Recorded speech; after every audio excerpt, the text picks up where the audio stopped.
ગુજરાતની અંદર ખેડૂત હવે એક સવાલ કરી રહ્યો છે કે સરકાર અને જે ખાનગી કંપનીઓ છે તે જે ખેડૂતોની જે ફળદ્રુપ જમીન છે તેમને નષ્ટ કરવા માટે કેમ અત્યારે કામ કરી રહી છે। એક તરફ વીજ થાંભલા નાખવામાં આવી રહ્યા છે, બીજી બાજુ એક એવી ઘટના પણ સામે આવી કે જ્યાં ખેડૂતોના ખેતરની નીચેથી જે ડ્રેનેજ લાઇન છે તે કાઢવામાં આવી રહી છે। કંપનીઓનું જે વેસ્ટ પાણી હોય છે તેમના નિકાલ માટેની આ કામગીરી શરૂ છે। એટલે ખેડૂતો સવાલ પૂછી રહ્યા છે કે સરકાર કરવા શું માંગે છે, અમારી વાત કેમ સાંભળવા નથી માંગતી। હવે આ તમામ બાબતે જ્યારે આમ આદમી પાર્ટીના નેતા ઈશુદાન ગઢવી ત્યાં પહોંચ્યા હતા, મહિલાઓ સાથે જે વાતચીત થઈ છે, મહિલાઓએ જે સવાલ સરકારની સામે ઊભા કર્યા છે તેમની વાત કરીએ। નમસ્કાર, આપ જોઈ રહ્યા છો નિર્ભય ન્યૂઝ અને હું છું આપની સાથે રિદ્ધિ। સુરેન્દ્રનગરનું કોંઢ હોય કે અલગ અલગ ખેડૂત હોય, અત્યારે પોતાની જે ફળદ્રુપ જમીન છે તેમને બચાવવા માટે મહેનત કરી રહ્યા છે, તો બીજી બાજુ જે સાણંદનું જે ડરણ ગામ છે ત્યાં એમની જે ફળદ્રુપ જમીન છે એમને બચાવવા માટે અત્યારે ખેડૂતો મેદાનમાં છે। આ સાથે જ ખેડૂતો માટે સતત જે અવાજ ઉઠાવી રહી છે આમ આદમી પાર્ટી, તેમના જે નેતા છે ઈશુદાન ગઢવી ખેડૂતોની વચ્ચે પહોંચ્યા હતા, ત્યાં પણ આ જ સવાલ ઊભો થયો છે। સાણંદના ડરણ ગામે ખેડૂતોના ખેતરમાં પૂછ્યા વગર જે ડ્રેનેજ લાઇન નાખવામાં આવી રહી છે તેમને લઈને આ સખત વિરોધ નોંધવામાં આવી રહ્યો છે। કંપનીઓના વેસ્ટ પાણીના નિકાલ માટે 10 કિલોમીટરની 1000 વીઘાની ફળદ્રુપ જમીનમાં જ્યારે ડ્રેનેજ લાઇન નાખવામાં આવી રહી છે તે બાબતે ખેડૂતોએ અવારનવાર રજૂઆત કરી છે કે કેનાલની બાજુમાંથી તમે ડ્રેનેજ લાઇન છે નાખો, પણ સરકાર સાંભળવા તૈયાર નથી। જો આ ડ્રેનેજ લાઇન નખાશે તો ખેડૂતને જે જમીનનો ભાવ છે તે પણ નથી મળવાનો। 9 દિવસથી ખેડૂતો આંદોલન કરે છે, છતાં ભાજપના ધારાસભ્ય કે સાંસદો અહીંયા દેખાયા નથી। અલગ અલગ આમ આદમી પાર્ટીના નેતાઓ ત્યાં પહોંચી રહ્યા છે। સ્વાભાવિક છે કે વિપક્ષનું કામ છે અવાજ ઉઠાવવું, અને આ જ કામ હવે આમ આદમી પાર્ટી કરી રહી છે। પણ જ્યારે ઈશુદાન ગઢવી ત્યાં પહોંચ્યા હતા ત્યારે એક મહિલાએ એમને જે રજૂઆત કરી છે તે સાંભળી લઈએ। ગટર છે તો એમાં નાખો તો એમાં શું ના હા તો બે આ જમીન મારી જતી રહે તો મારા બા બચ્ચા અમે ભણાઈએ છે ખબરાય। કેટલા દિવસથી બેઠા તો? આ 9 દિવસ થયા એમ કોઈ હા ભાવતું નથી, કોઈ આવતું નથી, તો મારી આ જમીન જતી રહે। આ તો અમારા બાપ દાદાની છે અને અમારું આ કશું ના હોય તો અમને બેસી રહેવા દે? હા તો કોઈ નિર્ણય હાલે છે કઈ મોટા?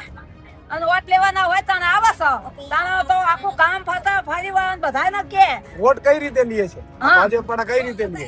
કેમ ભાજપમાં કોઈ આવતા નથી? હા ના આવું પડે એમના તો આ મોંઘવારી થઈ તો પેલું તો ભણતર નથી, અમે તો એકડો નથી લશો અને કચ્ચાય નથી ચડ્યા તો તારને છોકરાઓને ટૂંકમાં ખેતીમાંથી જ તમે નભો છો? હા નભ્યા તો આ ખેતી અમારી જતી રહે તો અમે ચેવરીક છોકરા ભણાવીએ। હવે મતદાન લેવા આવશે તો શું કહેશો? ભાઈ તો અહીં આવતા નથી, હાજરી હાલવા કઈ ક્યાંય તો આવતા નથી, તો પછી એમને મોટા કરીને અમારે શું કરવાના? હા તો આવું પડે કે ના આવું પડે? એમને અહીં હાજરી હાલવા આવું પડે કે નહીં? સમાજ એક લોય છે અને એક સમાજ ના છે તો એમને ના આવવું પડે?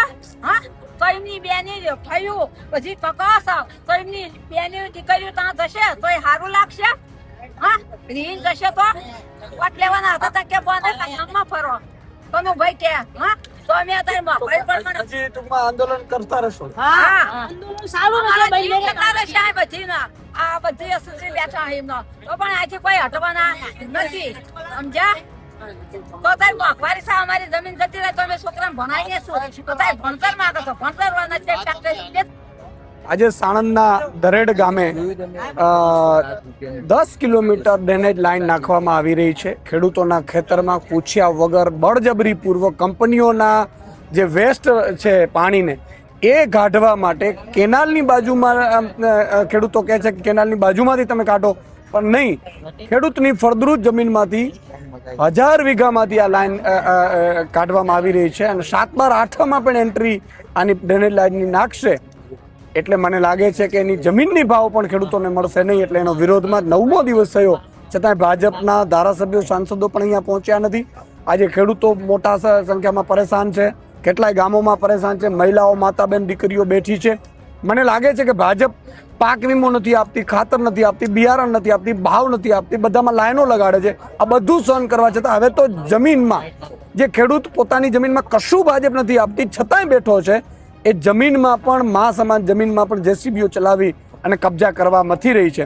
આના વિરોધમાં આજે આમ આદમી પાર્ટીએ પણ સપોર્ટ કર્યો છે। જ્યાં પણ જરૂર પડે મેં ચેલેન્જ આપી છે સરકારને કે આ ખેડૂતો ઉપર જો અત્યાચાર થશે કે આનું જો સમાધાન નહીં આવે તો આગામી સમયમાં આમ આદમી પાર્ટીએ જે કરવાનું થશે આમ આદમી પાર્ટી કરશે એવી મેં ખાતરી આપીશ।